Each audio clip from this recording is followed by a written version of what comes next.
Manusia ketika di dunia itu dianggap tidur. Tidur itu dengan tanda kutip itu bodoh. Bodoh itu tidak tahu. Fakashafna angkal ghita'aka. Nanti setelah kamu mati itu pinter.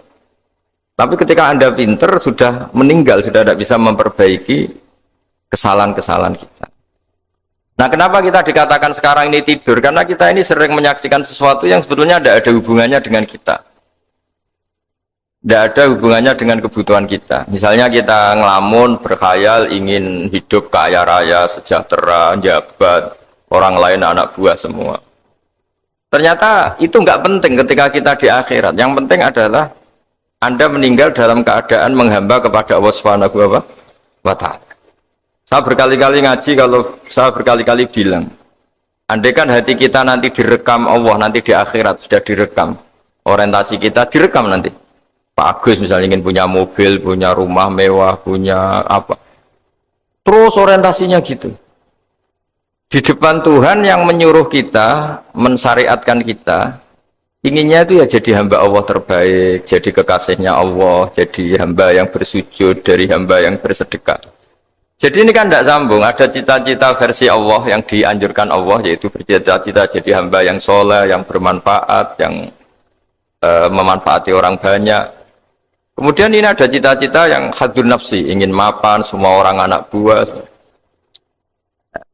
Hal-hal seperti ini itu harus kita jaga, jangan sampai terjadi. Makanya di semua kitab pertama mendahulukan bab niat. Niat itu ya faman kana hijratuhu ilallah wa rasulih fa hijratuhu ilallah wa rasulih.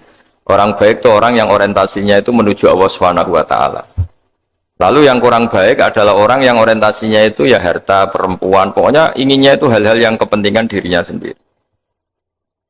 Nah, lalu kenapa kita kadang tidak tahu?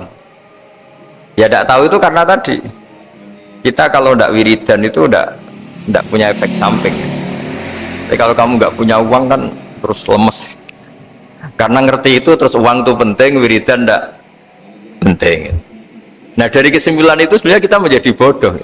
Karena menjadi bodoh ketika Anda meninggal ternyata uang ini nggak penting, wiridan ini penting. Tapi tahu kita terlambat setelah kita meninggal. Nah, di sini saya ingin mengingatkan apapun kondisi kita, yang jelas itu ingat selalu kepada Allah Subhanahu wa Ta'ala. Caranya ingat gimana? Kata Nabi, kamu bayangkan musibah yang lebih ekstrim, kamu akan tahu yang kamu alami itu ahwanu wa aisar, yang kamu alami itu ringan sekali, ringan seringan-ringannya. Saya beri contoh ya, kalau Anda belajar, kalau dalam bahasa pondok itu falak, mungkin kalau bahasa umum itu apalah, ilmu apa, misalnya orang ahli meteor, ahli apalah, ahli perbintangan, ketakutannya pasti benda langit ini jatuh kemudian menimpa bumi.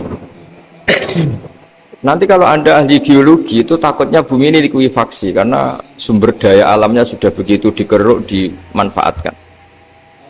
Nanti yang ahli teroris atau yang ahli ekstremis itu takutnya itu ada teroris.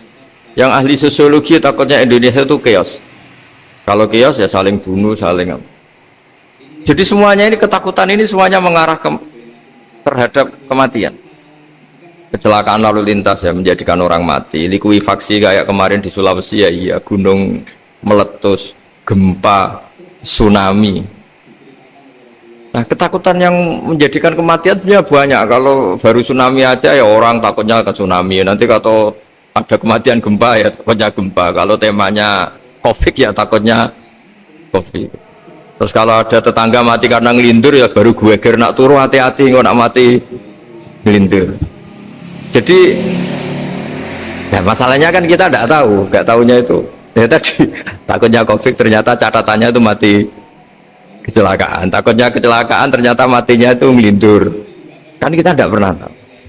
Dari tidak pernah tahu itu kemudian agama datang dengan anjuran, sudahlah kamu tawakal bahwa semua urusan kamu di tangan Allah Subhanahu wa Ta'ala. Inna sholati wa nusuki wa mahyaya wa mamati lillahi rabbil alamin la syarikalah. Yes, ibadah kita, sholat kita, hidup kita, mati kita semua di tangan Allah Subhanahu wa Ta'ala.